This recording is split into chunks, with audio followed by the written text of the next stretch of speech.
नसीब जिनके ऊंचे और मस्त होते हैं, इम्तिहान भी उनके जबरदस्त होते हैं। प्यारे बच्चों, मैं अजीत चंद्र द्विवेदी एसिड सर आज आपके सामने लेकर आया हूं major test 6 that is full syllabus test के ऑर्गेनिक पार्ट का सॉल्यूशन डिस्कशन।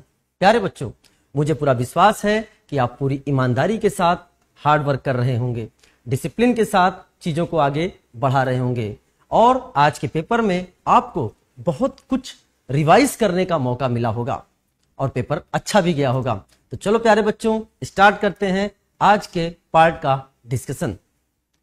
क्वेश्चन आपके सामने है, match the list 1 with list 2, question number 54। यह क्वेश्चन जानबूझकर फ्रेम किया गया, यह ध्यान में रखते हुए कि एग्जाम पास आ रहा है, एनसीईआरटी के उस कॉर्नर तक पहुंचना है जहां तक आप नहीं पहुंच पा रहे होंगे, उन स्ट्रक्चर तक जाना है जहां आप तक नहीं पहुंच पा रहे होंगे, लेकिन उस पर आधारित क्वेश्चंस आ चुके हैं। प्यारे बच्चों, मैंने पूरी कोशिश करी है, जैसे कि मैं प्रीवियस डिस्कशन करता आया हूं, चाहे वो क्लास 11 की एनसीईआरटी हो, चाहे वो क्लास 12 की एनसीईआरटी हो, एंड उस एनसीईआरटी में चाहे वो पुरानी एनसीईआरटी हो, चाहे वो न्यू एनसीईआरटी हो, हमने उसके पेज नंबर आपके सामने लिख दिए हैं ताकि आप तुरंत एनसीईआरटी सामने रखें और इस पार्ट का रिवीजन हाथों हाथ कर लें। तो चलिए आइए इस क्वेश्चन को सॉल्व करते हैं। Match the list 1 with list 2, यहां पे स्ट्रक्चर दिए हैं और यहां उसके कॉमन नेम दिए हैं। जैसे फॉर एग्जांपल पहला स्ट्रक्चर है, अब हो सकता है आप में से कई सारे बच्चे इसको नहीं जान पाए होंगे कि ये क्या होगा। कोई बात नहीं, घबराने की जरूरत नहीं है। आप दूसरे को मैच करिए, आप तीसरे को मैच करिए और ऑप्शन को देखिए। मैच ऑफ द फॉलोइंग में कभी कभी एग्जामिनर वो क्लू छोड़ देता है कि कुछ चीजें ऐसी हैं जो बच्चे को नहीं आ रही हैं, लेकिन वो प्रयास करेगा तो कहीं ना कहीं मैच होगा और उससे आंसर हमारा सही हो जाएगा।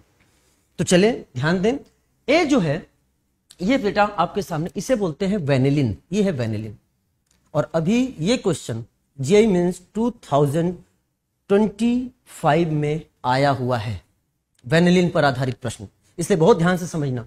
ये आपके सामने दिस इज द वेनिलिन, तो ए के सामने हो गया आपके सामने दिस इज द 2। बी जो है आपके सामने, ये बहुत आसान है, आपने कर ही लिया होगा, राइमर टाइमर रिएक्शन में आप तो बनाते ही हैं इसको। तो बी जो है ये आपका है 1 सैलिसिलडिहाइड, दिस इज द सिनेमल्डिहाइड, सिनेमल्डिहाइड, और सिनेमल्डिहाइड का जो आंसर हो जाएगा, सी का आंसर हो जाएगा दिस इज द 4। तो बी और सी तो बहुत ही आसान था। अगर आप यहीं से देखना चाहेंगे, बी अगर मान लो आपने पहला नहीं रिकॉग्नाइज कर पाया तो बी का 1 एंड सी का 4 देख लिया बेटा, बी का 1 एंड सी का 4, बी का 1 सी का 3, बी का 1 नहीं है, बी का 1 नहीं। आंसर यहीं से आ गया बेटा कि ना तो ये होने वाला है, ना ये होने वाला है, ना ये होने वाला है, आंसर हमारा 1 होने वाला है। बहुत आसानी से आंसर आ गया। फिर भी हम आगे देखेंगे, ये जो डी है इसे बोलते हैं मेसिटाइल ऑक्साइड, तो डी का आंसर हो गया 3। बेटा सब एनसीईआरटी से लिया गया है, सब एनसीईआरटी से लिया गया है, मैं अभी आपको दिखाऊंगा। एंड द ई जो है वो है बेंजल एसिटोफिनॉन, ई का आंसर हो जाएगा 5। तो आपने देख लिया 21435, 21435 इज द आंसर। बहुत आसानी से हमने इसका आंसर को सॉल्व किया। लेकिन प्यारे बच्चों देखना, एनसीईआरटी में जाओगे, जो गिवन पेज नंबर हमने आपको दे रखा है, उस पर अगर आप जाकर देखते हैं तो आप पाते हैं, देखिए बेटा एनसीईआरटी से है, ये वेनिलिन है, ये सैलिसिलडिहाइड है और ये सिनेमल्डिहाइड है। वेनिलिन, वेनिलिन में देखना अच्छा इस चीज है, और सैलिसिलडिहाइड और सिनेमल्डिहाइड आपके सामने आ चुका है, एक बार आप इसको बहुत ध्यान से देखना। दूसरी बात करें तो जब हम एसीटोन का एल्डोल कंडेंसेशन कराते हैं, जब हम एसीटोन का एल्डोल कंडेंसेशन प्रोडक्ट लेके आते हैं तो जो प्रोडक्ट बनता है that product is called as, that product is called as, ये जो लिखा है 4 मिथाइल पेंट 3 इन 2 ओन, क्या है बेटा, इसका कॉमन नेम क्या है, this is the mesityl oxide. तो मेसिटाइल ऑक्साइड कभी आपसे पूछ लेना तो आपको रटने की जरूरत नहीं है, आप तो सीधे क्या करना, 2 मॉलिक्यूल ऑफ एसीटोन का जो एल्डोल कंडेंसेशन प्रोडक्ट होता है उसी को मेसिटाइल ऑक्साइड बोलते हैं। अपनी कॉपी में लिख लीजिए कि अगर हमने लिख दिया कि 2 मॉलिक्यूल लिखा CH3 CO CH3 और इससे क्या बनता है, मेसिटाइल ऑक्साइड, मेसिटाइल ऑक्साइड, और एक ऐसा है aldol condensation product. Aldol ACP का मतलब है एल्डोल कंडेंसेशन प्रोडक्ट क्या है, मेसिटाइल ऑक्साइड। ये आपको बेटा याद रखना है, ठीक है। दूसरा है, ये भी आपके एनसीईआरटी का है, कि जब हम बेंजल्डिहाइड की रिएक्शन कराते हैं एसिटोफिनॉन के साथ, टेम्परेचर भले 20 डिग्री सेंटीग्रेड ही है, बहुत कम टेम्परेचर है। हाई टेम्परेचर पर एल्डोल कंडेंसेशन होता है, लेकिन कुछ ऐसे कंपाउंड होते हैं जहां हाई टेम्परेचर की रिक्वायरमेंट नहीं होती, कम टेम्परेचर पर ही, लो टेम्परेचर पर ही एल्डोल कंडेंसेशन हो जाता है। ये उसका एग्जांपल है, अपने एनसीईआरटी का है। This is called benzyl acetophenone. ये नाम ही कह रहा है, चीख चीख कर चिल्ला रहा है कि मेरा संधि विच्छेद करो, तो मैं बेंजल मतलब बेंजल्डिहाइड एंड एसिटोफिनोन से बनने वाला एल्डोल कंडेंसेशन प्रोडक्ट है। और वहां पर आपको क्लास में बताया गया है कि अगर carbon carbon double bond, carbon carbon double bond, carbon oxygen double bond के अलावा एक्सटेंडेड कॉन्जुगेशन में हो, जैसे फॉर एग्जांपल यहां एरोमेटिक रिंग के साथ है, तो आपके सामने लो टेम्परेचर पर ही एल्डोल कंडेंसेशन हो जाता है। तो आपको याद रखना पड़ेगा, ये कॉमन नेम है। मेस्टाइल ऑक्साइड पूछा है, कई बार पूछा है, समझ में आया? मेस्टाइल ऑक्साइड ने पूछा इसका आईयूपैक नेम बताओ, मेस्टाइल ऑक्साइड ने पूछा इसके पाई इलेक्ट्रॉन कितने हैं, लेकिन मेस्टाइल ऑक्साइड का स्ट्रक्चर नहीं दिया था। जेईई मेंस की बात कर रहा हूं मैं। तो जब वहां आ सकता है तो अपने नीट में क्यों नहीं आ सकता? हमें हर तरह के क्वेश्चंस के लिए तैयार रहना है। तो ये कुछ चीजें थी एनसीईआरटी से, मैंने पूरा डिस्कस कर दिया, चीजें आपके लिए थोड़ा आसान हो जाए। तो ये पहले क्वेश्चन का पहला ऑप्शन हो गया, 54 का आंसर हो गया, that is 1। Now the next question हमारे सामने आया है, when ethanol is heated with concentrated H2SO4, ethanol that is हमने लिखा CH3 CH2OH, ये हमारे सामने है इथेनॉल, और इसकी रिएक्शन कराई जा रही है कंसंट्रेटेड H2SO4 के साथ। प्यारे बच्चों, आपने बड़ी आसानी से इस क्वेश्चन को सॉल्व कर लिया होगा, और हमने इसको हीट किया। तो उसके बाद बोलता है a gas is produced, the compound form when this gas is treated with cold dilute aqueous solution of Baeyer's reagent. Baeyer's reagent दिमाग में आते ही आ गया होगा। टेस्ट फॉर अनसैचुरेशन और विस्नल ग्लाइकॉल का फॉर्मेशन होता है। बहुत ध्यान समझना। तो ये आंसर देख के ही पता चल रहा है कि आंसर क्या होना चाहिए। उसके हिसाब से अगर हम आगे बढ़ें तो यहां डिहाइड्रेटिंग एजेंट की तरह वर्क करता है। ये यहां से वाटर निकल जाएगा और आपके सामने बन गया ethene, CH2 double bond CH2। और यहां पर हमने ले लिया बेयर्स रिएजेंट, ये ले लिया हमने बेटा बेयर्स रिएजेंट, और बेयर्स रिएजेंट लिया तो विस्नल ग्लाइकॉल दैट इज CH2 यहां पर OH और यहां पर OH का फॉर्मेशन हो जाएगा। ठीक है बेटा, and this is called as glycol and this is the example of syn dihydroxylation. Syn addition का एग्जांपल होता है। तो आंसर आपका क्या हो जाएगा? 3rd। कितना प्यारा क्वेश्चन पूछा। अब जैसे ही आपके सामने आ गया इथेनॉल, तो यहीं पर अब आपको सारे कंसेप्ट रिवाइज कर लेने चाहिए, और मैं आपके कंसेप्ट रिवीजन में मैं आपकी हेल्प करूंगा। It's my responsibility. तो प्यारे बच्चों ध्यान से देखना, आपके लिए मैं सारी चीजें बनाकर लेके आया हूं कि ethanol undergoes dehydration by heating it with concentrated H2SO4 at 443 Kelvin और there is a formation of ethylene या इथीन। प्यारे बच्चों, अभी के अभी मैं वापस से रिवाइज करा रहा हूं, इंपॉर्टेंट है, ध्यान से देखना। ये टेम्परेचर बहुत जरूरी है। टेम्परेचर H2SO4 के साथ रिएक्शन हो रहा है, कंसंट्रेटेड H2SO4 के साथ रिएक्शन हो रहा है, लेकिन एक जगह टेम्परेचर 443 केल्विन है, एक जगह टेम्परेचर 413 केल्विन है। अगर आप डिग्री सेंटीग्रेड में बात करोगे तो एक जगह टेम्परेचर 170 डिग्री सेंटीग्रेड है और एक में 140 डिग्री सेंटीग्रेड है।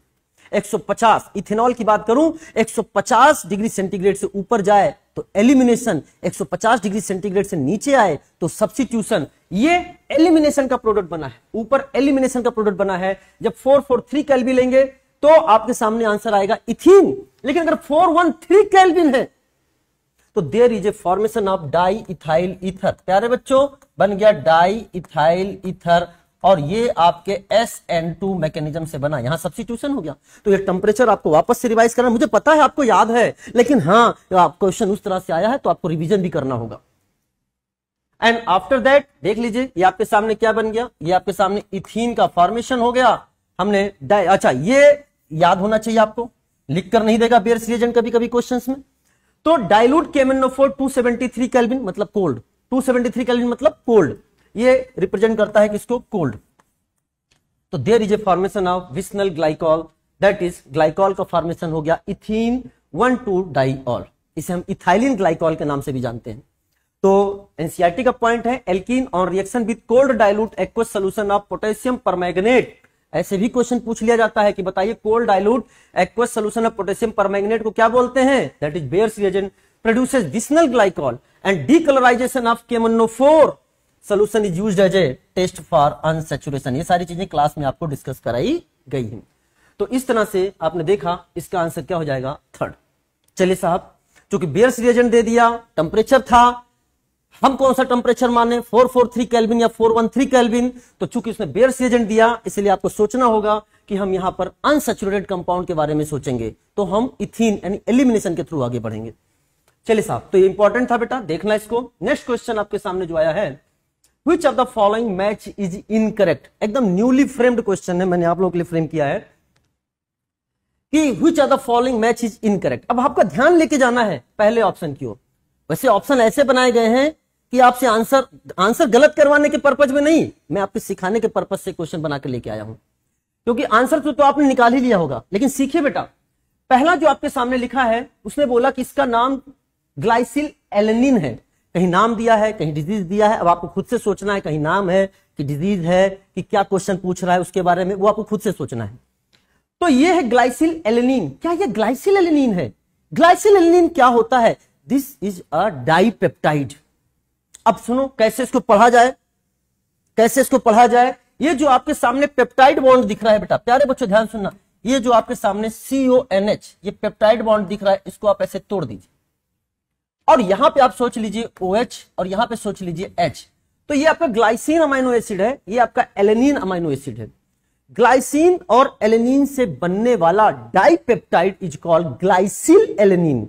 ग्लाइसिन और एलेनिन, जो लास्ट वाला अमाइनो एसिड है उसका पूरा नाम लिखते हैं, उसके पहले जितने भी हो डाइपेप्टाइड, ट्राइपेप्टाइड, एन पेप्टाइड, तो उसमें क्या करते हैं? ग्लाइसिन, इन हटा के YL लगा देते हैं, तो नाम क्या हो गया? This is called glycyl alanine. एकदम नाम सही है। चलो एक चीज और सिखाता हूं यहीं पर। अगर मैंने इसको रिवर्स कर दिया होता, फॉर एग्जाम्पल मैंने आपके सामने बनाया होता H2N, पहले इसको लिखता बेटा CH, ये आपके सामने है CH3, और हम आपके सामने पेप्टाइड बॉन्ड बनाने जा रहे हैं, तो यानी यहां से OH निकालेंगे और दूसरे मॉलिक्यूल से H निकालेंगे। ये आपके सामने आ गया NH और इधर आएगा CH2 COOH। प्यारे बच्चों, इसको ध्यान से डिकोड करने की कोशिश करो। पेप्टाइड बॉन्ड को तोड़ो, यहां पे आपके सामने OH, यहां के आपके सामने H। अब ये क्या नजर आ रहा है? This is the alanine and this is the glycine. तो अब आप कैसे नाम लिखोगे? Alanyl glycine. कैसे नाम लिखना होगा बेटा? This is called as alanyl glycine. मैंने बोला था इन हटा के YL लगाना है, तो नाम होगा इसका दिस इज कॉल्ड एलेनिल ग्लाइसिन। बेटा याद रखना, ग्लाइसिल एलेनिन अलग बात, एलेनिल ग्लाइसिन अलग बात। ये डिफरेंट डाइपेप्टाइड बन गया है, डिफरेंट डाइपेप्टाइड का फॉर्मेशन है। बेटा एनसीईआरटी ने वन वर्ड का भी इस्तेमाल किया है, तो अगर वन वर्ड में लिखोगे तो इस डाइपेप्टाइड को अपन लिखते हैं GA और इस डाइपेप्टाइड का नाम हो जाएगा AG। समझ में आया? तो ये डाइपेप्टाइड को भी ध्यान से देखना, उसका नाम कैसे लिखा था। यानी पहला नाम सही है, मेरा पर्पस था आपका रिवीजन कराना। ये एनसीईआरटी से है, इधर देखो बेटा ये बना हुआ है, हमने एनसीईआरटी से उठाया है। दिस इज ग्लाइसिल एलेनिन, ग्लाइएला, इसे ग्लाइएला बोलेंगे, तो उसे क्या बोलेंगे? दूसरे वाले को क्या बोल देंगे बेटा? This is called Ala Gly, this is called Ala Gly. दोनों डिफरेंट डाइपेप्टाइड हैं। मुझे पूरा विश्वास है कि अगर आप यह वीडियो सोल्यूशन देख रहे हैं तो आप जरूर कुछ ना कुछ सीख रहे हैं।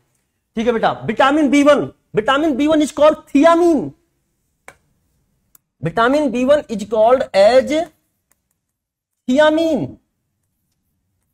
और बेटा अगर ये थियामीन है तो बताओ इससे जो डिजीज होती है, डिफिशियंसी डिजीज, बेरी यानी आपका उसने क्या पूछा है आपसे? उसने इनकरेक्ट पूछा है, तो आपका ये करेक्ट है, आपका ये भी करेक्ट है। याद रखना थाइमिन नहीं, थाइमिन क्या होता है? Nitrogenous base. मैंने पहले भी बताया थाइमिन अलग बात, थियामीन अलग बात। Thymine is a nitrogenous base. Is it clear? कौन सा? पायरिमिडीन वाला। Now the starch, starch is a polymer of alpha D glucose, is a polymer of alpha D glucose. लेकिन उसने क्या लिख दिया, उसने लिख दिया बीटा डी ग्लूकोज। नहीं साहब, ये गलत हो गया। अगर हम इसकी बात करते हैं तो बेटा जो बीटा डी ग्लूकोज है, बीटा डी ग्लूकोज है, यह बनाता है, उसे बोलते हैं सेलुलोज। सेलुलोज होता तो बीटा डी ग्लूकोज सही होता, लेकिन यहां पर क्या है, स्टार्च है तो अल्फा डी ग्लूकोज, यानी ये क्या है, ये स्टेटमेंट गलत है क्योंकि स्टार्च से एसोसिएटेड है alpha. Answer third is a incorrect. Sucrose is a non reducing, yes sucrose non reducing, ठीक है ना, क्योंकि इसमें जो रिड्यूसिंग यूनिट है एनोमेरिक हाइड्रोक्सिल ग्रुप, जो ग्लूकोज और फ्रक्टोज, ग्लूकोज का जो होता है C1 एंड फ्रक्टोज का जो होता है C2, वो ग्लाइकोसिडिक लिंकेज में खर्च हो गए, इसलिए एक ऐसा होता है नॉन रिड्यूसिंग। ये भी सही है। तो मुझे पता है इन 4 ऑप्शन से आपने कुछ ना कुछ जरूर सीखा होगा। चलिए बेटा आइए, मैं पूरी कोशिश करता हूं मेरे हर पेपर में कम से कम एक क्वेश्चन बायोमॉलिक्यूल का रहे, प्यूरिफिकेशन ऑफ ऑर्गेनिक कंपाउंड में रहे, and qualitative and quantitative analysis. हम लोग सारे लोग जो अनअकैडमी के टीचर्स हैं वो इसी बात पर ध्यान में रखते हुए फिर क्वेश्चन को फ्रेम करते हैं। चलिए आइए ध्यान रखते हैं। तो ये आपने सीख लिया बेटा। Now identify products A and B, A and B. फिर आया डाइल्यूट KMnO4, ये जे मेंस का आया हुआ बहुत प्यारा क्वेश्चन है, बहुत ध्यान समझना। डाइल्यूट KMnO4 273 केल्विन, क्या है ये, this is the bears reagent, this is the bears reagent. और बेयर्स रिएजेंट क्या होता है, पाई बॉन्ड को तोड़ दे, 2 OH को विस्नल पोजीशन पर जोड़ दे, विस्नल पोजीशन पर जोड़ दे। तो बताओ क्या है, यानी यहां से बॉन्ड टूटेगा, OH एंड OH जुटेगा।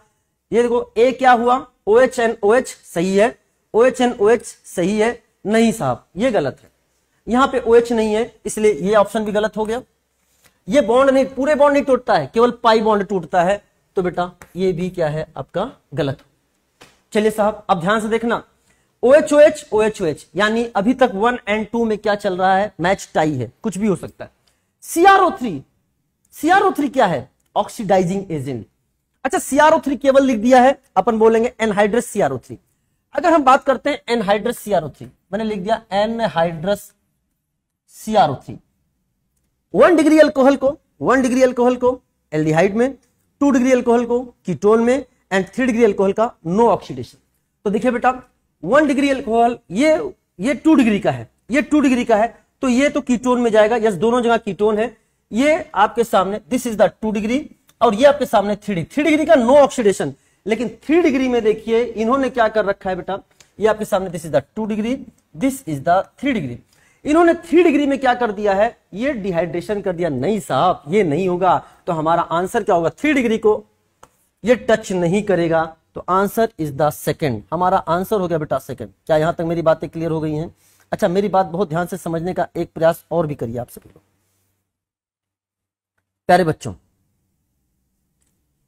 अगर हमने यहां पे लिया होता जॉन्स रिएजेंट, जॉन्स जिसे स्ट्रॉन्ग ऑक्सीडाइजिंग एजेंट, तो भी क्या करता है वो 1 डिग्री अल्कोहल को कार्बोक्सिलिक एसिड तक ले जाएगा, 2 डिग्री अल्कोहल को कीटोन तक, और 3 डिग्री अल्कोहल का नो ऑक्सीडेशन, 3 डिग्री अल्कोहल का नो ऑक्सीडेशन। क्या आपको यहां तक मेरी बात समझ में आ गई है? जवाब दीजिए। चलिए साहब, तो ये क्वेश्चन बहुत प्यारा क्वेश्चन है, आपको चीजें समझ में आई होंगी। नाउ अब हम लोग स्टार्ट करते हैं बेटा, नेक्स्ट क्वेश्चन की ओर आगे बढ़ते हैं। अगले क्वेश्चन की बात करें तो आंसर इसका हो गया सेकंड। बहुत प्यारा क्वेश्चन है, which of the following reaction is incorrect. Question है which of the following reaction is incorrect. 4 different reactions लिए हैं, आपको बताना है। पहला रिएक्शन जो है आपके सामने, पहले रिएक्शन को देखिए। एल्डिहाइड की रिएक्शन सोडियम बाइसल्फाइड के साथ कराई जा रही है। एल्डिहाइड या कीटोन, जनरली एल्डिहाइड लेते हैं and some ketone due to steric and electronic reason. Sodium bisulphite लिया तो अब सीधे फाइनल प्रोडक्ट पे जाते हैं, क्योंकि आपको पूरा मैकेनिज्म पता है।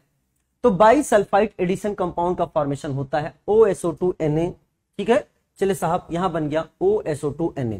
जानबूझकर मैंने क्वेश्चन दिया, क्योंकि अगर हम आपसे बात करें तो बेटा ध्यान से समझना, हम यहां पर ऐसे भी लिखा है, आपके सामने लिखा हो सकता है आपने कुछ लोगों ने सोचा भी होगा, इसीलिए मुझे आपके सामने इसको लाना जरूरी था। यहां SO3Na NOH। पहले भी टेस्ट में क्वेश्चन में इस पर आधारित पूछ चुका हूं। मैंने कहा ना कि अभी अगर हम करंट सिचुएशन की बात करें, हिंदी एनसीईआरटी में ये बना हुआ है, इंग्लिश एनसीईआरटी में ये बना हुआ है। दिस इज रेफरेंस बुक में आपको मिलेगा SO3Na, आपके एनसीईआरटी में OSO2Na। तो आपको दोनों ध्यान में रखना पड़ेगा। मेरा पर्पस था वापस से आपका ध्यान यहां आकर्षित करना।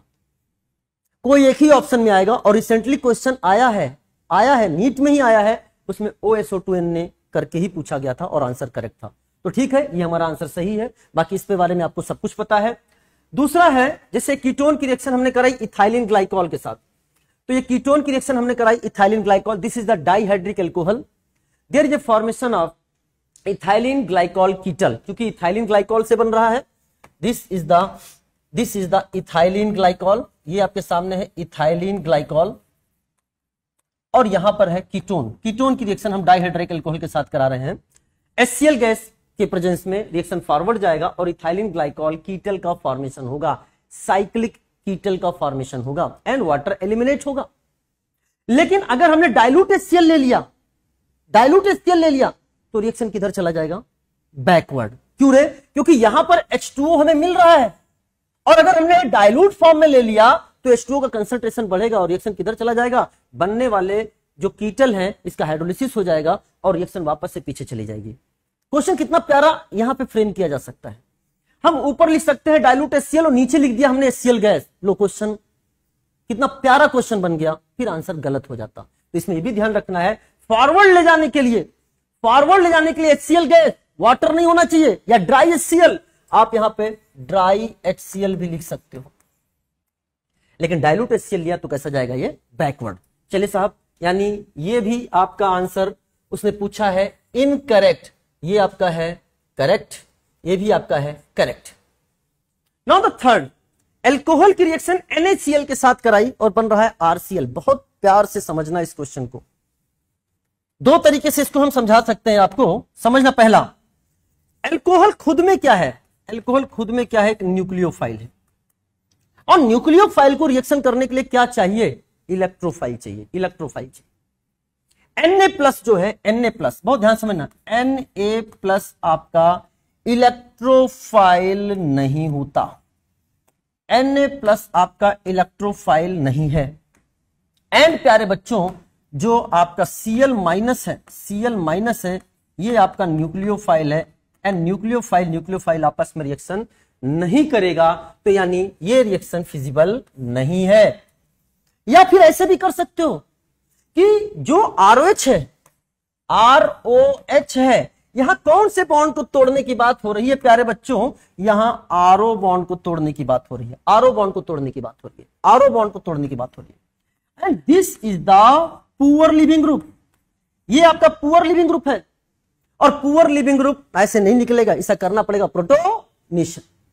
अगर आप इसका प्रोटोनेशन करते हैं, बहुत ध्यान समझना, अगर आप इसका प्रोटोनेशन करते हैं तो प्यारे बच्चों ये आपका ROH2+। Now this is a good leaving group. अब ये बॉन्ड टूटने के लिए तैयार है। तो यहां पर तो ऐसा कुछ है ही नहीं प्रोटोनेशन करने के लिए। तो इससे ये क्लियर होता है, या तो प्रोटोनेट करो, या फिर कोई लुइस एसिड भी ले सकते हो। मतलब इसको हम गुड लिविंग ग्रुप बनाने की बात कर रहे हैं। इस ऑक्सीजन पे पॉजिटिव चार्ज क्रिएट कर दो, बॉन्ड आसानी से टूट जाएगा। एंड एल्कोहल, याद रखना, एल्कोहल मैं लिख रहा हूं यहां पे, ROH जो है ये आपका क्या है? दिस इज द न्यूक्लियोफाइल, लेकिन ROH2+ protonated alcohol is a electrophile. NCERT की लाइन है बेटा, एनसीईआरटी की लाइन है। तो हमें H+ का सोर्स लेना पड़ेगा। अब H+ का सोर्स क्या ले सकते हैं? बहुत ध्यान समझना, हम यहां ले सकते हैं कंसंट्रेटेड H2SO4 ले सकते हैं, हम यहां ले सकते हैं कंसंट्रेटेड H3PO4 ले सकते हैं। लेकिन याद रखना, अगर हमने यहां पर ले लिया NaI एंड KI ले लिया, तो NaI KI के केस में पहले भी क्वेश्चन आपसे पूछा जा चुका है, इसके केस में बेटा कंसंट्रेटेड H2SO4 नहीं लेना है, इसके केस में लेना है कंसंट्रेटेड H3PO4 लेना है। बिकॉज कंसंट्रेटेड H2SO4 जो है, कंसंट्रेटेड H2SO4 है, वो यहां पर स्ट्रॉन्ग ऑक्सीडाइजिंग एजेंट की तरह काम करेगा और यहां पर क्या बनेगा, जो प्रोडक्ट बन के आएगा that is there is a formation of I2 का फॉर्मेशन हो जाएगा। और अगर H3PO4 लेंगे तो यस यहां there is a formation of क्या हो जाएगा, there is a formation of RI।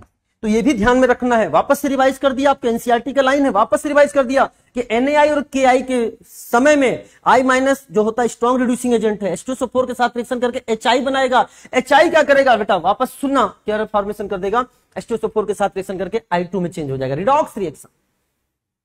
इसलिए एनसीईआरटी लिखता है 95% आर्थोफॉस्फोरिक एसिड, ठीक है। तो यानी ये जो आपके सामने ये गलत है। नाउ द नेक्स्ट आपके सामने अगर बात करते हैं तो ये एल्डिहाइड की रिएक्शन अगर हमने प्राइमरी अमाइन के साथ कराया, and this is the NaER nucleophilic addition elimination reaction.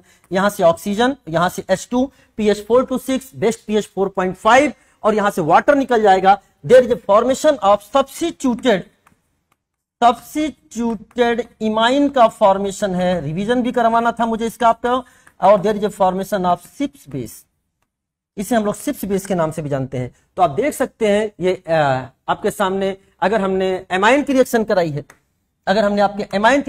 है, यहां मैंने ले लिया RnH2 और इसके सामने ध्यान, इसकी रिएक्शन किससे करा दें, चाहे आप रिएक्शन करा दीजिए एल्डिहाइड के साथ और चाहे रिएक्शन इसकी करा दीजिए आप कीटोन के साथ। बहुत ध्यान समझना, चाहे आपने इसकी रिएक्शन करा दी एल्डिहाइड के साथ और चाहे इसकी रिएक्शन करा दी कीटोन के साथ, there is a formation of substituted imine. इसे क्या बोलते हैं, सिप्स बेस के नाम से जानते हैं, तो मुझे पूरा विश्वास है कि इससे आपको चीजों को सीखने को मिला होगा। एक बार रिवीजन हो गया होगा, एग्जाम बहुत पास आ रहा है, चीजें रिवाइज हो रही हैं। तो ये जो आपके सामने आंसर है, दिस आंसर इज करेक्ट। तो उसने पूछा है इनकरेक्ट आंसर आपका है दैट इज द थर्ड। तो ये सारी चीजें भी कुछ आपको पता है। Match list 1 with list 2, question number 68। बहुत प्यारा क्वेश्चन है, ये क्वेश्चन जेईई मेंस में आया हुआ भी है, चीजें समझिए। लिस्ट 1 में दिया है test reagent observations and list 2 में एलिमेंट डिटेक्टेड।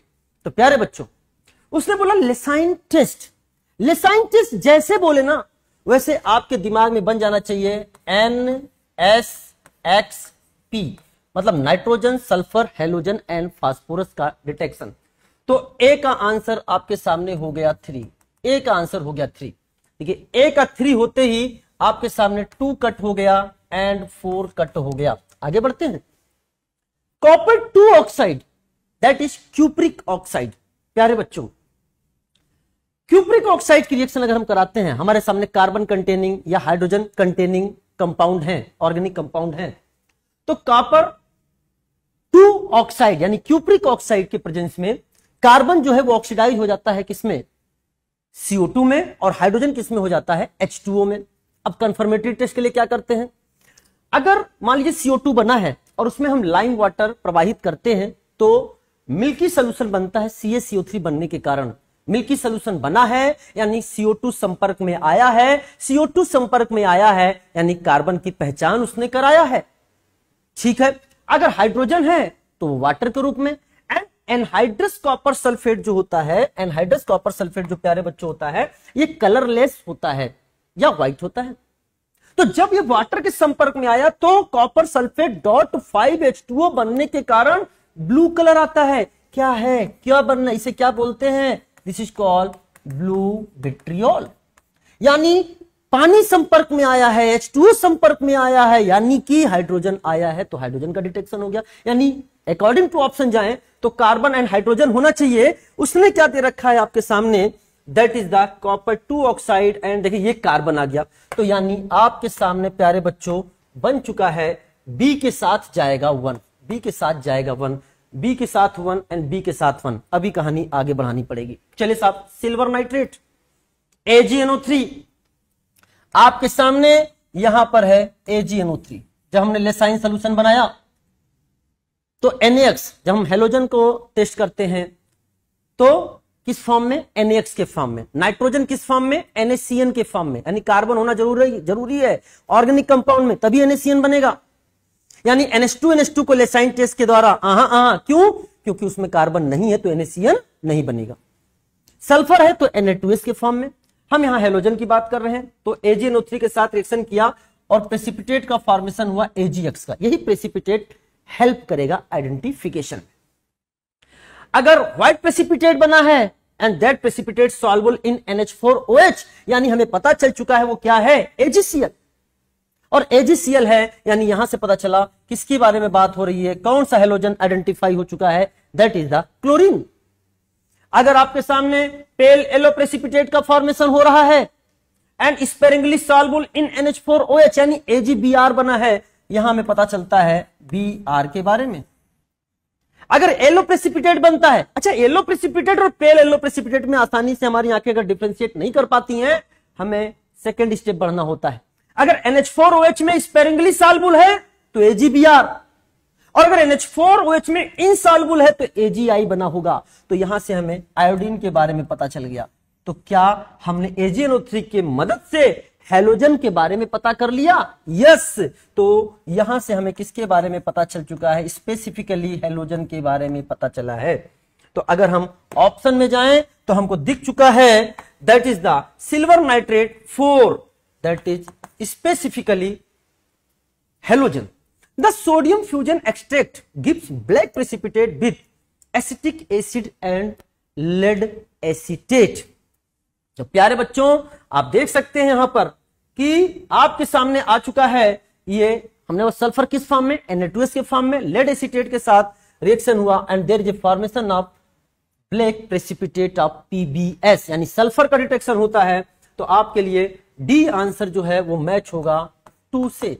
तो C का 4 एंड प्यारे बच्चों यहां C का 2 है, यहां C का 4 है, तो यहां से ये आंसर हमारा यहीं पर करेक्ट हो चुका था। ये आंसर हमारा क्या था, रॉन्ग था। बाकी आगे का तो समझ में आ रहा है, D का 2, तो आंसर हो जाएगा D का 2। तो इस क्वेश्चन से थ्रू वापस से लेसाइन टेस्ट को रिवाइज कराने की हमारी कोशिश थी। आप इसको जरूर रिवाइज करना और चीजें सपोर्ट में आपके सामने हैं। चलिए साहब, तो इसका आंसर हमने आपके सामने टिक कर दिया, that is the 3। Now the next question, the compound which show metamerism. बहुत प्यारा क्वेश्चन है बेटा, ये PYQ का क्वेश्चन है, नीट में आया हुआ क्वेश्चन है, लेकिन इतना प्यारा क्वेश्चन है कि जब भी चाहे वो माइनर टेस्ट हो चाहे मेजर टेस्ट हो, इस क्वेश्चन को देने का बड़ा मन करता है। तो एक बार हम इस क्वेश्चन को आपके सामने लेकर आए हैं, the compound which show metamerism. अब ये क्वेश्चन वही बच्चा कर सकता है जिसको मेटामेरिज्म के बारे में चीजें पता है। क्या होता है metamerism? It arises due to different alkyl chain on either side of the functional group. पहली बात, ये मोनोवैलेंट फंक्शनल ग्रुप के लिए एप्लीकेबल नहीं है, ये बाईवैलेंट या ट्राईवैलेंट यानी पॉलीवैलेंट फंक्शनल ग्रुप के लिए एप्लीकेबल है, ये हमें ध्यान रखना है। तो ऐसे फंक्शनल ग्रुप जो पॉलीवैलेंट होते हैं, बाईवैलेंट या ट्राईवैलेंट एक्सेट्रा, उन्हीं के लिए ही एप्लीकेबल है। ये बात आपको ध्यान रखना है। चलिए साहब, तो यानी कुल मिलाकर क्वेश्चन की ओर देखें तो पहला ऑप्शन कहता है C5H12। ये क्या है? दिस इज द एल्केन, और एल्केन आपके मेटामेरिज्म शो नहीं करते। एल्केन एंड एल्कीन आपके मेटामेरिज्म शो नहीं करते। C3H8O, C3H8O की बात करें तो इसका जो DU निकालोगे बेटा, इसका DU आपके सामने आएगा 0। DU 0 के साथ 1 ऑक्सीजन। चलिए साहब, C3H6O की बात करें तो यहां पे आपके सामने आया DU इज इक्वल टू 1 और इसके सामने क्या है, 1 ऑक्सीजन। C4H10 की बात करें तो ये है DU इज इक्वल टू 0 और यहां पे सामने है 1 ऑक्सीजन। तो DU 0 1 oxygen, DU 0 1 oxygen, 2 and 4 दोनों हैं एल्कोहल या ईथर के बारे में बात करते हैं। एल्कोहल आपका मेटामेरिज्म शो नहीं करता, तो हमें ईथर के बारे में बात करनी है। और 3 कार्बन का ईथर मेटामेरिज्म शो नहीं करता, बिकॉज अगर आप बनाने की भी कोशिश करेंगे तो आपने ये बनाया और आपने ये बनाया बेटा, ये आपस में क्या है, होमोमर है। होमोमर या हमने बोल दिया ये क्या है, दिस इज द आइडेंटिकल। तो ये मेटामेरिज्म शो नहीं करेंगे। यहां पे अगर हम बात करते हैं DU1 and 1 ऑक्सीजन से, अगर हम सिंप्लीफाइड वर्जन में आगे बढ़े तो हम केवल एल्डिहाइड और कीटोन की बात करेंगे। यहां पे आप ट्राई करके देखना। कीटोन के लिए अगर हम बात करें तो कीटोन के लिए क्या 3 कार्बन का कीटोन मेटामेरिज्म शो करेगा? नहीं करेगा। अरे हम तो कह रहे 4 कार्बन का भी नहीं करेगा। कीटोन तो 4 कार्बन का भी नहीं करेगा। देखो डिफरेंट एल्काइल आप नहीं बना सकते किसके थ्रू? पॉलीवेलेंट फंक्शनल ग्रुप के थ्रू। तो कीटोन के लिए अगर हम बात करें, कीटोन के लिए बात करें तो आपके सामने minimum 5 carbon, minimum 5 carbon required, 5 carbon का होना चाहिए। अगर हम बात करते हैं C4H10O तो हमें पहले पता है कि अल्कोहल के बारे में हमें नहीं सोचना है, हमें किसके बारे में सोचना है? ईथर के बारे में। तो 4 कार्बन का ईथर अगर आप बनाते हैं, एग्जाम्पल नंबर 4 की ओर जा रहे हैं, तो आपके सामने आपने 4 कार्बन का ये बनाया, दूसरा आप ये बना सकते हैं, या आपने 4 कार्बन का ईथर ये बनाया और दूसरा ये बना सकते हैं। ये आपके पेयर मेटामर शो करेंगे। ये आपस में मेटामर शो कर रहा है, ये आपस में मेटामर शो कर रहा है। तो आंसर हमारा क्या हो गया? This is the 4 is the answer. Clear हो गया बच्चों? चलिए सही है, बहुत प्यारा क्वेश्चन है, चीजों को समझिएगा। हमें इससे भी पता चलता है कि हमें पॉलीवेलेंट फंक्शनल ग्रुप के बारे में बात करनी है। ठीक है, चलिए साहब, नाउ द नेक्स्ट क्वेश्चन। ये आपके एनसीईआरटी की लाइन है। For example C4H10O represents methoxy propane and ethoxy ethane. ये आपस में क्या है? Metamer. Match the examples given in column 1 with the name of the reaction in column 2। NCERT का पूरा रेफरेंस आपके सामने यहां लिखा हुआ है, जहां जहां से क्वेश्चंस उठाए गए हैं। पहले क्वेश्चन तो बहुत आसान है, आसानी से ऑब्जर्वेशन कर सकते हो। ये एसिड हेलाइड है, एसिटाइल क्लोराइड है, या एसाइल हेलाइड हो। तो एसिड हेलाइड की बात करें तो H2PdBSO4, this Cl is replaced by hydrogen and this reaction is called as Rosenmund reduction. तो 1 का आंसर हो जाएगा E। 1 का आंसर हो जाएगा E, यानी 1 का E, 1 का E। यहां पर दोनों, यानी ये दोनों ऑप्शन तो आपके कट गए, लास्ट वाले तो देखने नहीं। दिस इज द बेंजल्डिहाइड की रिएक्शन जब NaOH और हीट कराई जाती है। ऐसे एल्डिहाइड जिसके पास अल्फा H नहीं है और वो एल्केली के प्रेजेंस में हीट करा दी जाती है, रिएक्शन होता है कैनिजारो रिएक्शन। Cannizzaro reaction. और ये अगर एक ही तरह का एल्डिहाइड है विदाउट अल्फा हाइड्रोजन वाला, तो वो सेल्फ रिडॉक्स रिएक्शन होता है, डिस्प्रपोर्शनेशन रिएक्शन होता है। तो यहां पर देखिए, एक मॉलिक्यूल का oxidation to the acid salt और दूसरे का रिडक्शन टू अल्कोहल, यानी कुल मिलाकर जो सेकंड ऑप्शन है वो जा रहा है डी के साथ, 2D के साथ, कैनिजारो रिएक्शन। Cannizzaro reaction. और अगर डिफरेंट एल्डिहाइड है जैसे formaldehyde and benzaldehyde, this is a redox reaction. And जो मोर रिएक्टिव है towards NAR nucleophilic addition reaction, that is formaldehyde is more reactive than benzaldehyde towards NAR nucleophilic addition reaction. जो ज्यादा reactive है उसका oxidation to acid salt, और जो कम reactive है that is reduction to the alcohol. Is it clear? ये चीजें आपकी रिवीजन हो गई हैं। तो आंसर हो गया आपके सामने 2 का D। कहानी अभी भी कह रहा है आगे बढ़ना है, इतने से आंसर आने वाला नहीं है। चलिए साहब, नाउ थर्ड, बेंजीन की रिएक्शन जब हम एसिटाइल क्लोराइड के साथ करा रहे हैं, there is a formation of acetophenone. और ये AlCl3 के प्रेजेंस में जब हमने CH3COCl की रिएक्शन कराई, this is called Friedel craft reaction. और फ्रीडल क्राफ्ट रिएक्शन 2 प्रकार के, Friedel craft alkylation and Friedel Crafts acylation. क्योंकि यहां एसाइलेशन हो रहा है, एसिटाइलेशन हो रहा है, this is the example of Friedel Crafts acylation. यानी 3 का आंसर हो गया आपका A, और 3 का आंसर हो गया A। अभी भी कहानी चल रही है, EE। हाँ ध्यान सुनना। अच्छा, यहां पर आप देख सकते हैं, यहां 2 का C दे रखा था और यहां 2 का D दे रखा था, तो आंसर तो आपका यहीं पर आ चुका है। आंसर आपका यहीं पर आ चुका है, ठीक है ना? चलिए साहब, यानी ये भी हमने कहां से, यहीं से हमने इसको अलग कर दिया। Now the next reaction is, ये हमारे सामने कार्बोक्सिलिक एसिड है जिसके पास क्या है? Alpha hydrogen. ऐसा कार्बोक्सिलिक एसिड जिसके पास कम से कम एक अल्फा H हो, एक अल्फा H हो, वो Br2 रेड फास्फोरस के प्रेजेंस में, या फिर यहां पर आपके सामने PbR3 भी लिख सकता है। वैसे ये बहुत फेमस रिएक्शन है, सेकंड स्टेप भी इन्वॉल्व होता है, इसमें लिखा नहीं है, लेकिन ना दे तो हमें अपने मन से मान लेना है। इसमें सबसे पहले हम ये लेते हैं, एंड नंबर 2 पर हम लेते हैं यहां पे वाटर। ना लिखा हो तो भी आंसर देना है। तो हमें क्या होगा, जो इसका अल्फा हाइड्रोजन है रिप्लेस्ड बाई हेलोजन Br2 है तो Br से, Cl2 है तो Cl से, और this reaction is called as, very good, एकदम सही बना हुआ है, Hell Volhard Zelinsky reaction, short form में इसे हम बोलते हैं HBZ रिएक्शन, यानी 4 का आंसर आपका हो गया बी। अब फिफ्थ, जब हम एसिटल्डिहाइड, ऐसा एल्डिहाइड या कीटोन जिसके पास अल्फा H होता है, वो एल्डोल रिएक्शन देते हैं, एल्डोल रिएक्शन देते हैं, हीट दिया है, एल्डोल कंडेंसेशन, और एसिटल्डिहाइड का एल्डोल कंडेंसेशन प्रोडक्ट बन चुका है, एंड दिस इज कॉल्ड क्रोटेनल्डिहाइड। यहीं पर लिख लो बेटा, क्रोटेनल्डिहाइड भी आ सकता है एग्जाम में। तो फिफ्थ को हमने सी के साथ मैच किया, तो आपका आंसर हो गया EDABC, EDABC, answer is the one, answer is the one. तो बहुत सारे रिएक्शंस आपके यहां पर रिवाइज हुए होंगे। पेपर देखो, पेपर देखने में भले कैसा लगे, टफ लग रहा है, लेकिन देखो आंसर देखो, यहां 1 का ई, ठीक है, जैसे 2 का डी एंड 2 का सी, आंसर तो यहीं से आ चुका था, आंसर तो यहीं से आ चुका था, लेकिन पूरा एक रिवीजन है, हमने ऐसा बना दिया, हो सकता है ऐसा पेपर ना बने, वो अंत तक आपसे कोरिलेशन करवा ले, ठीक है। आप इस चीज को ध्यान से देखना। नाउ द नेक्स्ट क्वेश्चन आपके सामने आ रहा है, बहुत प्यारा क्वेश्चन, बहुत प्यारा क्वेश्चन है, ये भी जेईई मेंस का आया हुआ क्वेश्चन है। कार्बोक्सिलिक एसिड की रिएक्शन X के साथ कराई जाती है, followed by H2HCl, then there is formation of alcohol.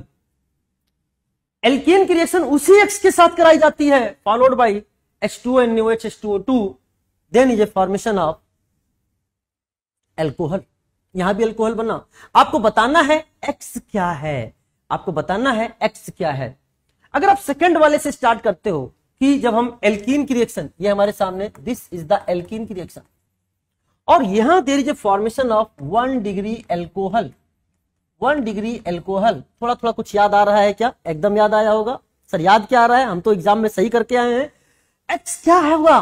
क्या आपको हाइड्रोबोरेशन ऑक्सीडेशन, हाइड्रोबोरेशन ऑक्सीडेशन याद आया? Product is like anti Markovnikov of addition of water और एलिमेंट ऑफ वाटर। प्यारे बच्चों, यानी X जो है यहां पर B2H6 है, ये तो क्लियर हो गया। क्या B2H6 कार्बोक्सिलिक एसिड को एल्कोहल में रिड्यूस कर सकता है? यस, कर सकता है, किया है, सामने देखिए, मास्टर ने पूरी मेहनत करी है आप लोगों के लिए। डिस्कशन से पहले पूरा होमवर्क किया है कि अपने बच्चों को वो सारी चीजें पहुंचाऊं, वो सारी चीजें रिवाइज कराऊं, क्योंकि अगर आप ये वीडियो देख रहे हैं तो ये वन शॉट की तरह वीडियो हो और आपकी सारी चीजें क्लियर हो। Carboxylic acid are reduced to primary alcohol by lithium aluminium hydride. ठीक है, पढ़ा है, लिथियम एल्युमिनियम हाइड्राइड के साथ प्राइमरी अल्कोहल में गया। एक चीज और याद रखना, लिथियम एल्युमिनियम हाइड्राइड को वाटर एज ए सॉल्वेंट नहीं लेते हैं। वाटर या एसिडिक मीडियम H3O+ जो लिया है वो सेकेंड में लिया है, वाटर सेकेंड स्टेप में लिया है, पहले स्टेप में नहीं लिया है, बिकॉज वो रिएक्ट कर जाएगा, इसलिए LiLH4 के साथ हमने सॉल्वेंट लिया है ईथर। और better with diborane, this is the diborane. ऐसा क्यों भाई, बेटर विथ डाइबोरेन क्यों है? बिकॉज बेटा जो LiLH4 है ना, this is non selective reducing agent, इससे कोई फर्क नहीं पड़ता। ये क्या करता है? Polar pi bond containing functional group को रिड्यूस कर देता है। ऑक्सीजन वाले से अल्कोहल बनाएगा, नाइट्रोजन वाले से एमाइन बनेगा, और ऑक्सीजन और नाइट्रोजन दोनों हो तो भी एमाइन बना देगा। ये कहता है मुझे कोई फर्क नहीं पड़ता, मैं तो रिडक्शन करूंगा, स्ट्रॉन्ग रिड्यूसिंग एजेंट हूं मैं।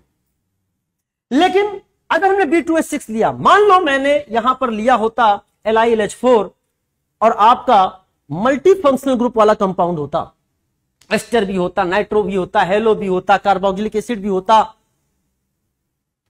LiLH4 बोलता मैं सबको रिड्यूस कर दूंगा। लेकिन नहीं साहब, हमें केवल कार्बोक्सिलिक एसिड को, सेलेक्टिवली कार्बोक्सिलिक एसिड को रिड्यूस करना है, तो हम लेंगे B2H6। प्यारे बच्चों, B2H6 इनके साथ रिएक्शन नहीं करेगा, लेकिन कार्बोक्सिलिक एसिड को एल्कोहल में, तो बेटर हो गया ना। अगर हमें केवल टारगेट करना है कार्बोक्सिलिक एसिड को एल्कोहल में ले जाना है तो B2H6 इज बेटर, इसलिए लिखा है better with diborane, because diborane does not easily reduce functional group such as ester, nitro, halo etcetera.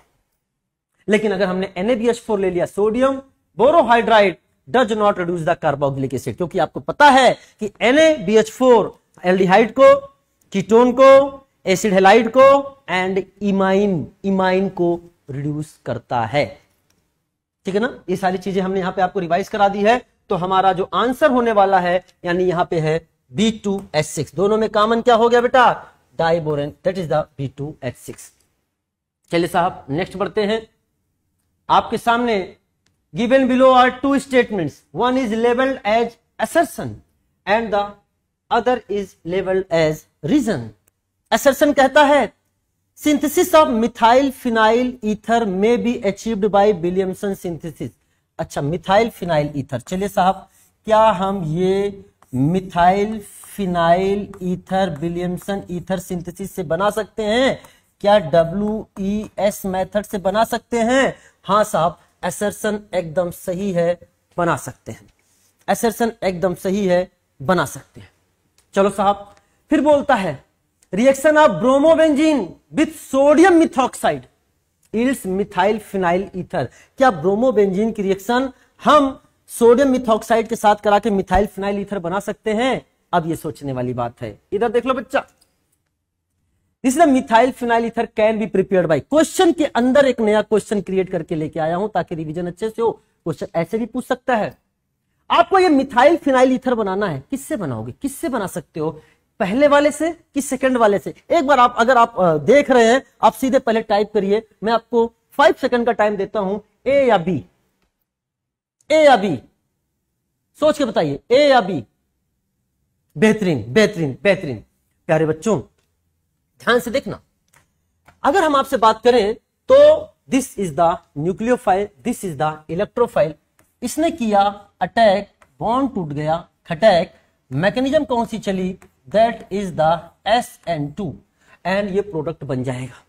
लेकिन प्यारे बच्चों क्या ये Br जो है हेलोबेंजीन में क्या रेजोनेंस स्टेबलाइज्ड है? हाँ। क्या हेलोजन आपका sp2 कार्बन से कनेक्टेड है? हाँ। चाहे विनाइल ब्रोमाइड हो, चाहे फिनाइल ब्रोमाइड हो, प्यारे बच्चों ये आपका SN2 रिएक्शन नहीं देता। अरे SN2 की बात कर रहे हो, ये तो SN1 भी नहीं देता।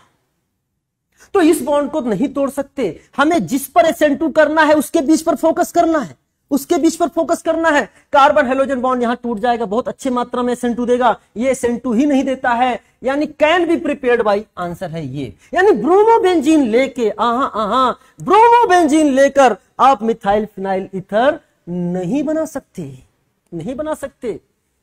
ये ना ही SN2 देगा और ये ना ही SN1 देगा। वैसे विलियमसन ईथर सिंथेसिस आपकी कौन सी मैकेनिज्म फॉलो करता है? SN2। देखना किस पर है, जिस पर अटैक हो रहा है, जिस पर अटैक हो रहा है। जो अटैक कर रहा है उस पर ध्यान मत देना, जिस पर अटैक हो रहा है उस पर ध्यान देना, क्योंकि बॉन्ड कौन सा ब्रेक हो रहा है? कार्बन हेलोजन का, कार्बन हेलोजन का। क्या आपको इतनी मेरी बात समझ आ गई? तो इसने बोला कि reaction of bromobenzene with sodium methoxide, with sodium methoxide, ये सोडियम मिथॉक्साइड है, इस मिथाइल फिनाइल ईथर। नहीं साहब, ये स्टेटमेंट रॉन्ग है, ये स्टेटमेंट रॉन्ग है। तो हमारे सामने जो आंसर बनेगा, assertion is true but reason is false, A is correct but R is not correct, this is the answer। मुझे पूरा विश्वास है चीजों को आपने समझा होगा। आइए, बहुत अच्छे क्वेश्चंस आपके सामने सेलेक्ट किए गए हैं, मुझे पूरा विश्वास है आपको इसको एंजॉय कर रहे होंगे। Now next question is match the following compounds with their pKa value. बहुत प्यारा क्वेश्चन है प्यारे बच्चों। कंपाउंड आपके सामने दिया है, उसकी pK वैल्यू दी है। इथेनॉल, हमने इथेनॉल बना लिया। फिनॉल, हमने फिनॉल बना लिया। ऑर्थोक्रिशॉल, हमने ऑर्थोक्रिशॉल बना लिया। एंड मेटानाइट्रोफिनॉल, हमने मेटानाइट्रोफिनॉल बना लिया। पहले ही मैं बनाकर लाया हूं ताकि समय कम लगे। प्यारे बच्चों ये हमें पता है phenolic compound are more acidic than alcohol, तो हमें इतना तो पता चल चुका कि हमारा आंसर ये होगा, यानी इन सभी में इथेनॉल सबसे कम एसिडिक होगा। अब हमारे सामने फिनॉलिक कंपाउंड में बात करें, अगर फिनॉलिक कंपाउंड में इलेक्ट्रॉन डोनेटिंग ग्रुप लगा है तो एसिडिक स्ट्रेंथ कम हो जाएगा, इलेक्ट्रॉन विथड्रॉइंग ग्रुप लगा है तो एसिडिक स्ट्रेंथ बढ़ जाएगा। NO2 कौन सा ग्रुप है? इस NO2 की बात करें तो ये मेटा पर लगा है विथ रिस्पेक्ट टू OH। प्यारे बच्चों इसका कौन सा इफेक्ट लगेगा? यहां -I इफेक्ट लगेगा। या जो कॉन्जुगेट बेस बनाओगे उस पर भी क्या है, माइनस आई इफेक्ट लगेगा, ओ माइनस की बात करें। लेकिन यहां CH3 जो है इसका कौन सा effect, plus H effect ortho पर है और plus I effect with respect to OH, phenolic OH। तो यानी इतना तो पता चल चुका है कि एसिडिक स्ट्रेन मेटा नाइट्रोफिनॉल की ज्यादा होगी फिनॉल से, एंड फिनॉल की ज्यादा होगी आर्थोक्रिसॉल से। बेटा स्ट्रक्चर आपको पता होना चाहिए, नाम लिखकर आया हुआ है और ऐसे क्वेश्चंस आ चुके हैं। तो बस क्लियर हो गया, हमें पता है एसिडिक स्ट्रेन का ऑर्डर ये हो गया। लेकिन नहीं, उसने आपसे के नहीं बल्कि pKa पूछा है। Acidic strength proportional to Ka, inversely proportional to pK, यानी जिसका एसिडिक स्ट्रेन सबसे ज्यादा उसका K सबसे ज्यादा लेकिन उसका pK सबसे कम। इसी ऑर्डर में हम अरेंज कर लेते हैं इस नंबर को। जब हमने नंबर को अरेंज किया तो यानी एसिडिक स्ट्रेन सबसे ज्यादा यानी इसका pK सबसे कम होना चाहिए। इन चारों में सबसे कम वैल्यू 8.3 मैंने यहां लिख दी। अब बढ़ते हुए ऑर्डर में लिख दो। 8.3 के बाद अगला नंबर क्या आ रहा है, 10 हमने लिख दिया। उसके बाद 10.2 हमने लिख दिया। उसके बाद 15.9 हमने लिख दिया। आपको इससे मैच करना है, वैल्यू रटनी नहीं है। आपने तो एसिडिक स्ट्रेन के हिसाब से उसको बता लिया, कोरिलेट कर लिया।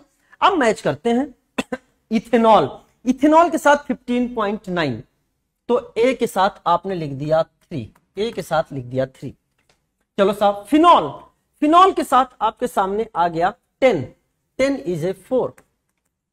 चलिए साहब, इसके बाद आर्थोक्रिसॉल की बात करें तो 10.2 that is the 1, and meta nitrophenol is 8.3 that is the 2। अगर ऑप्शन देखेंगे 3 4 1 2 एंड 3 4 1 2 देखते ही 3 4 1 2 आपके लिए आंसर हो जाएगा सेकंड। वैसे भी देखिए ए का जैसे 3 आया था वैसे मेरा पहला ऑप्शन कट हो गया था एंड तीसरा ऑप्शन कट हो गया था। बी का 4 आया, यहां बी का 1 है, यहां बी का 4 है, इसके कारण हमारा ये भी कट हो गया। आंसर तो हमारा इतने से ही आ चुका था। तो बहुत प्यारा है, हमने साथ में आपके लिए क्वेश्चन प्रैक्टिस के लिए वापस से बेटा ये पूरा NCERT लेके आया हूं। मैं चाहूंगा इन सबको आज ही आप इसको मत देखिएगा, आप पहले इसका स्ट्रक्चर खुद बनाने की कोशिश करिएगा। वो स्ट्रक्चर आपको इस फॉर्म में भी सोच सकते हो आप, या एग्जाम में इस फॉर्म में भी दे सकता है। आपको डिकोड करना आना चाहिए, जो कि क्लास में आपको सिखाया गया है।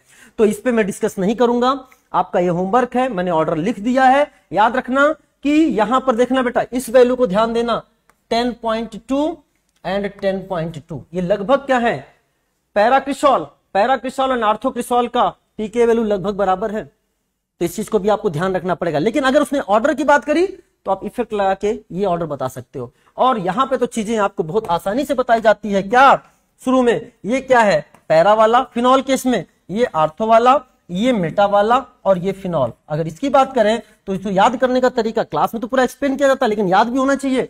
PO मत फिनॉल, P मतलब पैरा वाला, O मतलब आर्थो वाला, मत मतलब मेटा वाला और फिर फिनॉल। ये ऑर्डर आपको याद होना चाहिए। तो आप प्लीज इसको जरूर करना। हो सकता है एग्जाम में यहां से भी क्वेश्चन आ सकता है, कोई भी सेलेक्ट कर लेगा इन चार, कोई भी 4 इसमें से लेगा और आपसे कोरिलेट करा लेगा। ठीक है प्यारे बच्चों, तो ये आपका आंसर हो गया है। Now the next, the final product form in the following reaction is. आपके सामने प्रोपीन दे रखा है। चलिए साहब रिएक्शन कराते हैं। हमने ले लिया आपके सामने propene, that is the CH3 CH double bond CH2, इसकी रिएक्शन कराई B2H6 एंड H2O2 NaOH। प्यारे बच्चों आपको समझ में आ रहा होगा ये क्या चीज है, B2H6 एंड फिर ले लिया उसने H2O2 NaOH। लिखो बेटा ये कौन सा रिएक्शन है, this is the hydroboration oxidation. 1 degree alcohol बनेगा। Product is like anti Markovnikov of addition of water and there is a formation of CH3 CH2 and CH2OH। ये आपके सामने बना 1 प्रोपेनॉल का फॉर्मेशन हुआ। उसके बाद उसने लिया PCC, pyridinium chlorochromate. 1 degree alcohol को एल्डिहाइड, 2 डिग्री अल्कोहल को कीटोन, 3 डिग्री अल्कोहल के साथ no reaction and there is a formation of, यहां से H2 निकलेगा एंड बनेगा CH3 CH2 C double bond OH, ये आपके सामने बन गया, आपके सामने एल्डिहाइड। उसके बाद उसने लिखा CH3 MgBr। प्यारे बच्चों ध्यान से समझना, उसने लिखा आपके सामने CH3 MgBr। अच्छा, केवल CH3 MgBr लिखा, ये एग्जाम में आया हुआ क्वेश्चन है, लेकिन इसके अगले स्टेप में वाटर भी इंक्लूडेड है। अब अकॉर्डिंग टू ऑप्शन जाना पड़ेगा, अकॉर्डिंग टू ऑप्शन जाना पड़ेगा। उसने वाटर नहीं दिया, इसे जानबूझ के मैंने भी वाटर नहीं रखा, क्योंकि एग्जाम का एज इट इज क्वेश्चन को उठाकर जेईई मेंस का वो क्वेश्चन है, तो इतना याद रखना। अकॉर्डिंग टू ऑप्शन देखेंगे, इसमें नंबर 1 पर ये एंड नंबर 2 पर दिया है इसमें वाटर। तो यहां से इसने किया अटैक, CH3 माइनस ने किया यहां पर अटैक एंड बॉन्ड टूट गया, अटैक।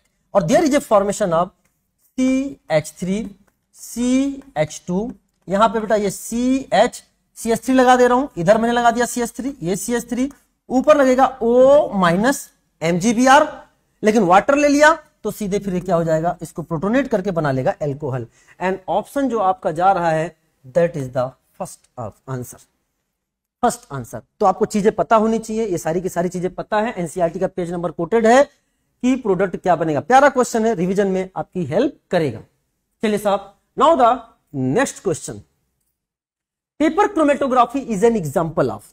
बड़ी बड़ी चीजें पढ़ने में, कभी कभी बड़े बड़े रिएक्शंस को पढ़ने में छोटे छोटे पॉइंट्स छूट जाते हैं, तो हमने पूरा कोशिश किया है कि आपको पॉइंट्स भी आपके सामने लेकर आए, क्योंकि क्वेश्चन चाहे छोटा हो, क्वेश्चन चाहे बड़ा हो, क्वेश्चन चाहे इजी हो, क्वेश्चन चाहे टफ हो, नंबर सेम होते हैं, अटेम्प्ट करने होते हैं। हमें डॉक्टर बनना है, हमें हर चीजों पर ध्यान रखना है। तो paper chromatography is an example of. मेरा पर्पस था आपको रिवाइज कराना, याद कराना। तो क्रोमेटोग्राफी आप पढ़ना, हम इसको ऐसे पढ़ सकते हैं ACTPP। ACTPP सर ये क्या है? A का मतलब होता है एडजॉर्प्शन, अब P का मतलब होता है आपके सामने पार्टीशन। बहुत ध्यान समझना, A का मतलब हमारे सामने हो गया, this is called adsorption, adsorption chromatography, chromatography. और P का मतलब आपके सामने हो गया पार्टीशन क्रोमेटोग्राफी।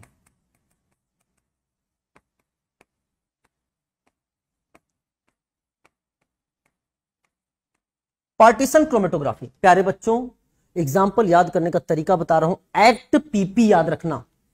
एडजॉर्प्शन क्रोमेटोग्राफी का जो एग्जाम्पल है वो है column chromatography and thin layer chromatography. Column chromatography and thin layer chromatography, this is the column chromatography, column chromatography, and this is the thin layer chromatography, thin layer chromatography. जो आपके सामने partition chromatography है, इसका answer हो जाएगा this is the paper chromatography, paper chromatography. Question है paper chromatography is an example of, तो आप सीधे बोल सकते हैं एग्जांपल ऑफ पार्टीशन क्रोमेटोग्राफी। याद रखना, एडजॉर्प्शन क्रोमेटोग्राफी की अगर हम बात करें तो इसमें जो आपका स्टेशनरी फेज होता है, बड़ा ध्यान सुना, इसमें जो स्टेशनरी फेज होता है वो सॉलिड होता है, वो सॉलिड होता है, वो आपका हो सकता है सिलिका हो सकता है, वो आपका एल्यूमिना हो सकता है। लेकिन जो आपके सामने पार्टीशन क्रोमेटोग्राफी है, इसमें अगर बात करें तो यहां पर जो स्टेशनरी फेज है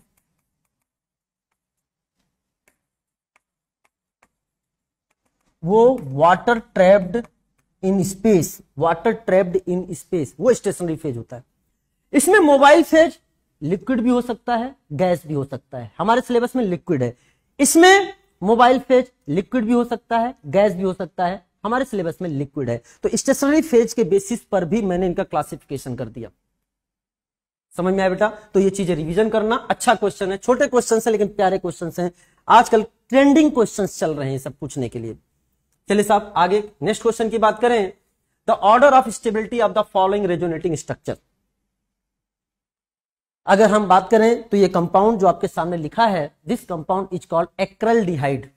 इस कंपाउंड का नाम भी आपको पता होना चाहिए, दिस इज कॉल्ड एक्राइल एल्डिहाइड, या इसी को हम लोग बोलते हैं एक्रोलीन, एक्रोलीन। तो स्टेबिलिटी ऑफ रेजोनेटिंग स्ट्रक्चर आपने अच्छे से पढ़ रखा है, ये क्वेश्चन बड़ी आसानी से आपसे लग गया होगा। सबसे पहले अगर बात करें इन तीनों में, तो ये पहला वाला जो आपके सामने है, पहला वाला जो आपके सामने है, ये इसमें हम लोग इजी से चीजों को समझा सकते हैं OCED से। OCED, octet, charge, ion and then distance factor.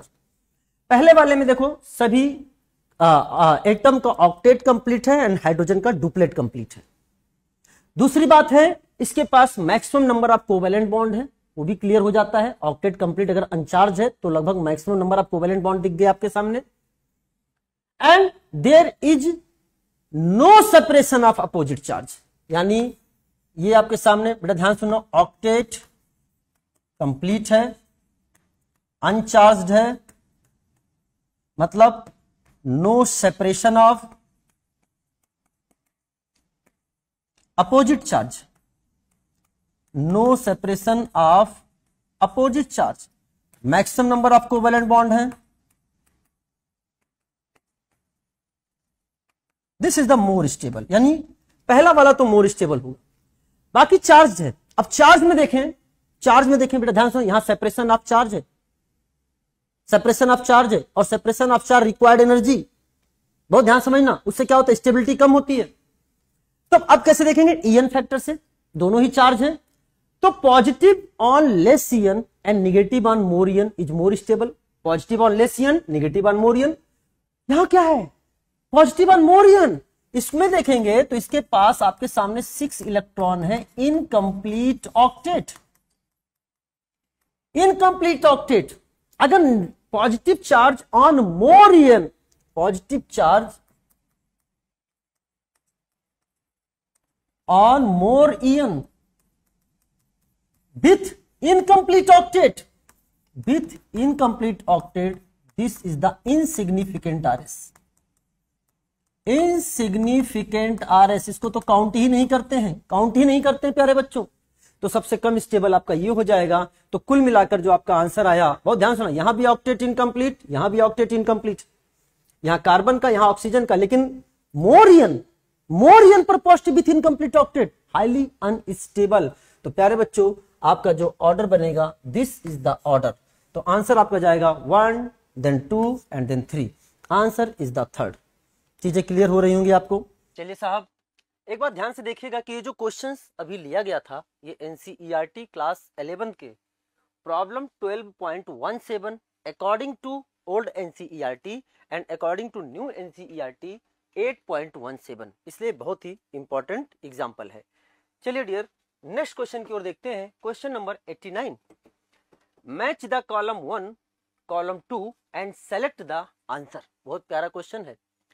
Acid base equilibrium, feasibility of acid base reaction पर आधारित है। एक कंसेप्ट आपका रिवाइज होगा यहाँ पे, और यही हमारा यहाँ पर मोटो था इस क्वेश्चन को देने का। तो यहाँ पर कार्बोक्सिलिक एसिड दे रखे हैं एंड यहाँ पर सोडियम बाइकार्बोनेट, दोनों में डिफरेंस है। यहाँ पे कार्बोक्सिलिक एसिड आइसोटोपिक है, यहाँ पर सोडियम बाइकार्बोनेट आइसोटोपिक है। यहाँ पर कार्बोक्सिलिक एसिड की रिएक्शन Na से, यहाँ कार्बोक्सिलिक एसिड की रिएक्शन NaNH2 से। तो क्वेश्चन को डिस्कस करने से पहले हम आपके सामने एक कंसेप्ट लेके आए हैं, इस कंसेप्ट को ध्यान से देखिए। HA एक प्रोटिक एसिड को डिनोट करता है, प्रोटिक एसिड को डिनोट करता है, और ये HA आपके क्वेश्चन में कौन सा एसिड दे रखा है उसके हिसाब से आधारित होगा। चलिए साहब, एस का मतलब है एसिडिक स्ट्रेंथ। जो भी एसिड आप कोरिलेट करने जा रहे हो, जो भी एसिड के रिएक्शंस को आप देखने जा रहे हो, उसको आपको यहां सोचना है। अगर उस एसिड की एसिडिक स्ट्रेंथ वाटर से ज्यादा है, तो वो acid react with aqueous NaOH और सॉल्युबल इन एक्वस NaOH।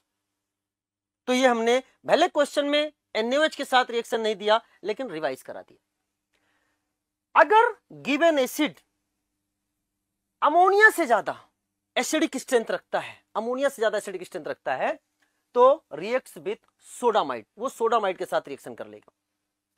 अगर given acid H2CO3 carbonic acid से ज्यादा एसिडिक स्ट्रेंथ रखता है, तो वह acid reacts with aqueous NaHCO3 और soluble in aqueous NaHCO3 and evolve CO2 gas, और CO2 गैस इवॉल्व करेगा। सबसे इंपॉर्टेंट चीज बहुत ध्यान से देखना, दिस CO2 प्यारे बच्चों, this CO2 comes from bicarbonate, that is यहां पर क्या है, सोडियम बाइकार्बोनेट। बिकॉज कोई भी एसिड बेस रिएक्शन जो होता है, एक बात याद रखना, एसिड बेस इक्विलिब्रियम में पढ़ा होगा आपने, feasibility of acid base reaction में पढ़ा होगा आपने कि वो वीक एसिड कंपोनेंट की ओर जाएगा, वीक एसिड कंपोनेंट की ओर जाएगा, क्योंकि वो स्टेबल होता है एंड इक्विलिब्रियम स्टेबिलिटी की ओर जाती है। प्यारे बच्चों, इसमें H2CO3 का फॉर्मेशन होगा और H2CO3 बनते ही टूट जाएगा CO2 एंड वाटर में। तो H2CO3 के टूटने से कार्बन डाइऑक्साइड आया है, और वो H2CO3 कहां से आया है, सोडियम बाइकार्बोनेट से आया है। तो यानी ये जो CO2 है, दिस ये कार्बन को मैं थोड़ा हाईलाइट कर रहा हूं, ये कहां से आया है, वो यहां से आया है बेटा, वो कहां से आया है, वो यहां से आया है, ये CO2 है।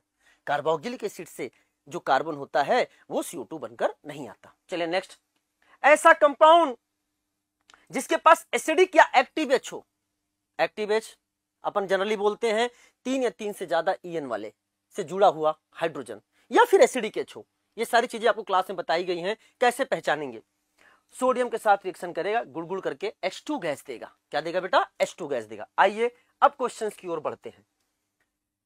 हमारे सामने carboxylic acid and sodium bicarbonate, और जहां तक मुझे पता है आपको अच्छे से याद है, एक एसिडिक स्ट्रेंथ ऑर्डर, जो कि एक बार रिवीजन भी करा देता हूं मैं आपके सामने। हमारा प्यारा राजस्थान क्लास में समझाया जाता है, लेकिन हमें पता है आप नीट का एग्जाम देने जा रहे हो और आपको उस 3 घंटे में फिजिक्स, केमिस्ट्री, जूलॉजी, बॉटनी हर सब्जेक्ट के साथ लड़ना होगा और उनसे जीतना होगा। तो जितना फास्ट आप मेमोराइज कर पाएंगे चीजों को, सब कुछ समझ लिया आपने, रीजन पूछेगा मैं बताऊंगा, लेकिन चीजें आपको याद भी होनी चाहिए। हमारा प्यारा राजस्थान, हमारा H से हो गया HCOOH फॉर्मिक एसिड, प्यारा P से हो गया PHCOOH benzoic acid, Rajasthan R alkyl group वाला यानी RCOOH, ये एसिडिक स्ट्रेंथ का ऑर्डर होता है, ये कार्बोक्सिलिक एसिड है, और इनकी एसिडिक स्ट्रेंथ ज्यादा किससे होती है, H2CO3 से। तो ऐसे एसिड जो H2CO3 से ज्यादा एसिडिक स्ट्रेंथ रखते हैं वो सोडियम बाइकार्बोनेट के साथ रिएक्शन करेंगे एंड CO2 गैस देंगे। तो चलो, क्या कार्बोक्सिलिक एसिड है, हाँ रिएक्शन करेगा, इसके साथ रिएक्शन करेगा एंड CO2 गैस देगा। सर CO2 यहां भी लिखा है, CO2 यहां भी लिखा है, लेकिन सर हमको समझ में आ गया है कि CO2 का जो कार्बन है वो कार्बोक्सिलिक एसिड से नहीं बल्कि कहां से आएगा, बाइकार्बोनेट से आएगा, NaCO3 से आएगा। यानी इसके साथ जब रिएक्शन होगा तो ये वाला C इन्वॉल्व होगा, और ये विदाउट आइसोटोपिक है तो ये R को रिप्रेजेंट करता है, तो A हो गया आपका R वाला। B वाला भी देखो, ये H2CO3 से ज्यादा एसिडिक, सारे वही बेंजोइक एसिड है, सब क्या है ध्यान सुना, एग्जाम्पल में लिए हैं, यहां से हम कोरिलेट कर रहे हैं, तो H2CO3 से ज्यादा एसिडिक स्ट्रेंथ रखते हैं। यही वाला कार्बन क्या बन के निकलेगा, CO2 बन के निकलेगा। तो ये आंसर हो गया आपके सामने, B क्या हो गया, Q वाला। ये कौन सा हाइड्रोजन है, क्या ये एसिडिक H है, एक्टिव H है, हाँ साहब। क्या ये H2 गैस देगा, देगा। C वाला जो हो गया आपके सामने S हो गया। एंड D सोडामाइड, ये अमोनिया से ज्यादा एसिडिक स्ट्रेंथ रखता है, कौन, बेंजोइक एसिड, कौन, कार्बोक्सिलिक एसिड, इसलिए ये सोडामाइड के साथ रिएक्शन देगा और अमोनिया गैस प्रोड्यूस करेगा। तो इसका आंसर हो जाएगा P, यानी आपका आंसर हो गया RQSP, RQSP, एंड आपने बड़ी आसानी से टिक कर दिया। तो इस क्वेश्चन को सॉल्व करने का मेरा मकसद एक और था, एग्जाम के बहुत करीब आते जा रहे हैं, अगर क्वेश्चंस के थ्रू हम ही बहुत सारे कंसेप्ट, हमें पता है आप कहां कहां गलतियां कर सकते हो, क्वेश्चन हम आपके सामने लेकर आ रहे हैं, तो ये हमारी भी हेल्प होगी, आपकी भी हेल्प होगी, आप सेलेक्ट होंगे, मान सम्मान हम टीचरों का भी बढ़ता है। तो प्यारे बच्चों, मुझे पूरा विश्वास है कि क्वेश्चन का डिस्कशन के साथ पूरा हमने न्याय किया है, एक फ्रूटफुल डिस्कशन हुआ है और आपको अच्छे से समझ में आया होगा। प्यारे बच्चों, मैं फिर भी कहता हूं, आपको हौसला नहीं खोना है और ईमानदारी के साथ, डिसिप्लिन के साथ, रेगुलरिटी के साथ, रिवीजन के साथ पढ़ते जाना है, रिवीजन करते जाना है। लेकिन एक चीज का ध्यान रखना है, क्या, कि आपको स्लीप साइकिल अपनी खराब नहीं करनी है। मेरे कहने का मतलब, मिनिमम 6 घंटे की स्लीप लेनी ही है, क्योंकि ये जो हमारे सामने बायोलॉजिकल मशीन है इसको रिलैक्स भी रखना है। तो रिलैक्स रहिए, कुछ भी प्रेशर दिमाग पर मत आने दीजिए, एकदम ईमानदारी से पढ़ते रहिए, ये सोच के पढ़ते रहिए जितना समय बचा है उसको ईमानदारी से मैं यूटिलाइज करूंगा और अपने लक्ष्य की ओर बढ़ूंगा।